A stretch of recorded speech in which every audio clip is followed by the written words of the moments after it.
Hello guys, আসসালামু আলাইকুম। আমি সুমন আপনাদের মাঝে আবারও আসছি। এটা আমাদের দোকান। দোকানের নাম হলো মেসাস মন্ডল টেরাস। ঠিকানা তিলকুড়ি বাজার, নিয়ামতপুর, নওগাঁ।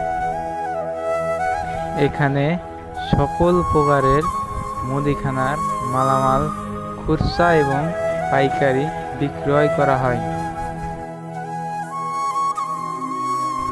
আরও বিভিন্ন ধরনের গ্যাস সিলিন্ডার বিক্রয় করা হয়। আরও বিকাশ, নগদ, রকেট এর মাধ্যমে বিদ্যুৎ বিল দেওয়া হয়।